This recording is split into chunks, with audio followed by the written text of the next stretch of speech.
గోవా అంటే చాలామందికి పార్టీలు, మ్యూజిక్, ఫన్ సెలబ్రేషన్. కానీ ఒక రాత్రి అదే గోవా ఈవెంట్ నుంచి హెల్గా మారింది.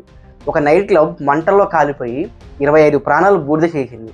ఇది సాధారణ ప్రమాదం కాదు, ఇది అవినీతి, నిర్లక్ష్యం, గ్రీడ్ కలిసి చేసిన సామూహిక హత్య. నార్త్ గోవా అప్రోరా 2024లో ఓపెన్ అయిన బిగ్ బై రోమియో లేన్ ఇన్స్టాగ్రామ్లో, ట్రావెల్ బ్లాగ్స్లో, రీల్స్లో ఈ night club India's first island bar అని వైరల్ అయ్యింది. నీళ్ళ మధ్యలో ఒక దీవిని క్రియేట్ చేసి అందులో కెబానాలు, bridge, neon lights, DJ stages అన్నీ ఫ్యాన్సీగా కట్టారు. పైన చూస్తే స్వర్గం, కానీ లోపల రియాలిటీ పూర్తిగా వేరే. హాయ్, హలో, నమస్తే, వెల్కమ్ టు ఫ్యాక్ట్ తెలుగు. నేను మీ సతీష్. ఇక్కడ మన దేశంలో జరుగుతున్న నిజాలు, రాజకీయాలు, చరిత్ర, మిస్టరీలు, ఇలాంటి నిజమైన సమాచారాన్ని మీ ముందుకు తీసుకురానున్నాను. మీ సపోర్ట్తో ఇంకా మంచి కంటెంట్ అందించడానికి ప్రయత్నిస్తాను. ఇంకా ఆలస్యం చేయకుండా వీడియోలోకి వెళ్ళిపోదామా? ఈ night club salt pan land మీద కట్టింది. ఇది కోస్టల్ రెగ్యులేషన్ జోన్ CRZ కట్టడాన్ని నిషేధించింది. లోకల్ పంచాయత్ డెమోలేషన్ కూడా ఆర్డర్ ఇచ్చింది. DCZMA వయలేషన్ నోటీస్ కూడా ఇచ్చింది. కానీ హైర్ అథారిటీస్ నుంచి స్టే వచ్చింది. ఎవరో రక్షించారు, ఎవరో ప్రొటెక్ట్ చేశారు. చట్టం పేపర్ మీదే, క్లబ్ మాత్రం ప్రతిరోజు ఫుల్ బుకింగ్స్తో నడిచింది. ఆ రాత్రి బాలీవుడ్ బ్యాంగర్ నైట్ అని పెద్ద ఈవెంట్. డాన్స్ ఫ్లోర్ మీద 100కు పైగా మంది డాన్సర్లు. డీజే మ్యూజిక్ పీక్లో, lights, smoke, visual party mood టాప్లో ఉంది.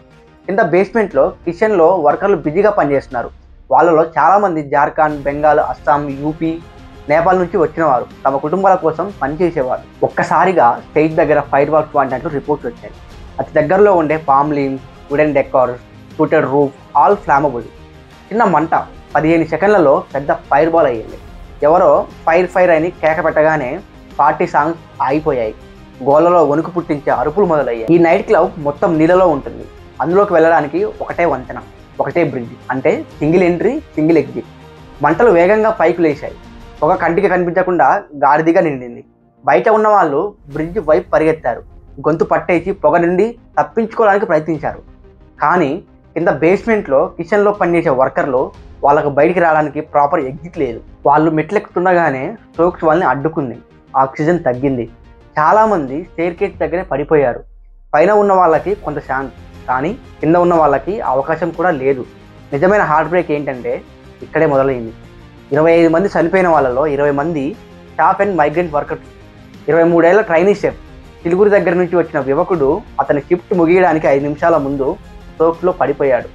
ఒక ఊరి నుంచి వచ్చిన 2 అన్నదమ్ములు ఇంట్లో చిన్నపిల్లలకు చదువుకునే అవసరాలకు డబ్బు పంపేవారు. వారి శరీరాలు మంచి ప్యాకెట్లలో తిరిగి తమ గ్రామాలకు వెళ్ళాయి. వాళ్ళు పార్టీ చేయలేదు, వాళ్ళు లగ్జరీ కెబినాల్లో కూర్చోలేదు. వాళ్ళు కేవలం పని చేసేందుకు వచ్చారు, కానీ ప్రాణాలు కోల్పోయారు. బిగ్ బై రోమియో లేన్కి బిల్డింగ్ పర్మిషన్, ఫైర్ NOC లేదు. CRZ నిబంధనలను ఉల్లంఘించింది. మల్టిపుల్ నోటీసెస్ వచ్చాయి. అయినా ఎవరు కట్టడాన్ని మూసివేయలేదు, ఎవరు డిమోలేషన్ చేయలేదు. ఎందుకు? బికాస్ హైయర్ IPS ఆఫీసర్లు లోకల్ పోలీసుని చాలా ప్రెజర్ పెట్టారు. యాక్షన్ తీసుకోవద్దు, వాళ్ళకి కనెక్షన్ స్ట్రాంగ్ అని చెప్పారని రిపోర్ట్స్ చెబుతున్నాయి. యాక్సిడెంట్ జరిగిన రాత్రే ఈ night club owners Saurabh Luthra and Gaurav Luthra India వదిలి థాయిలాండ్కి వెళ్ళిపోయారు. Thousands of Indian flight cancel అయ్యి ఎయిర్పోర్ట్లో ఇరుక్కుపోయిన రోజు వాళ్ళు మాత్రం సులభంగా ఫ్లైట్ ఎక్కారు. లుకౌట్ నోటీస్, ఎయిర్పోర్ట్ అలర్ట్, ఎక్కువ ఆలస్యం అయిందా లేదా, దీని వెనుక ఏదైనా ఉందా అనే ప్రశ్నలు చాలా ఉన్నాయి. దీనిపైన ప్రధాని సంతాపం ప్రకటించారు. గోవా సీఎం సైట్కి వెళ్ళారు. మెజిస్ట్రియల్ ఎంక్వైరీ ఆర్డర్ అయ్యింది. మేనేజర్స్ అరెస్ట్ అయ్యారు. కానీ ప్రాణాలు తిరిగి వస్తాయా? హాస్పిటల్ బయట కూర్చున్న కుటుంబాల విలాపం చెప్తోంది, మాకు కాంపెన్సేషన్ కాదు, న్యాయం కావాలి. ఈ అప్రోరా ట్రెజడీ ఏం చెప్తుందంటే, ఇల్లీగల్ కట్టడాలు, ఫేక్ పర్మిషన్, ఫైర్ సేఫ్టీ లేకుండా నడిచే వెన్యూస్, పవర్ఫుల్ పీపుల్స్కి స్పెషల్ ప్రొటెక్షన్, మైగ్రెంట్ వర్కర్స్ సేఫ్టీకి వాల్యూ లేకపోవడం, ఇవన్నీ కలిస్తే ఒక చిన్న మంట కూడా 25 ప్రాణాలు తీస్తుంది. అర్పోరా ఆ రాత్రి మంటలు కట్టడాన్ని కాల్చలేదు, మన దేశ సిస్టంలో ఉన్న అవినీతిని బయటపెట్టింది. పార్టీలు, లైట్స్, మ్యూజిక్ అవన్నీ బాగానే ఉంటాయి, కానీ రూల్స్ ఇగ్నోర్ చేస్తే మనం అందరం అడుగు పెడుతున్నది టికింగ్ టైం బాంబ్ మీదే. ఇలాంటి ట్రెజడీస్ మళ్ళీ జరగకూడదంటే చట్టం అందరికీ ఒకటే కావాలి, ప్రాణాలకు విలువియ్యాలి.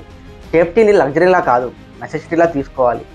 If you think the story need justice, please like, share and comment and spread the awareness. Respect everyone, help whenever possible. అదే నిజమైన హ్యుమానిటీ.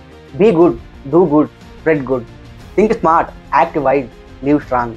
ఈ వీడియో మీకు నచ్చితే లైక్ చేయండి, ప్రతి ఒక్కరికి అందేలా షేర్ చేయండి. ఇలాంటి అభివృద్ధి, అవగాహన, ప్రేరణాత్మక వీడియోల కోసం మన ఛానల్ని సబ్స్క్రైబ్ చేసి బెల్ ఐకాన్ ఆన్ చేయండి. Thank you for watching. జై హింద్, జై భారత్.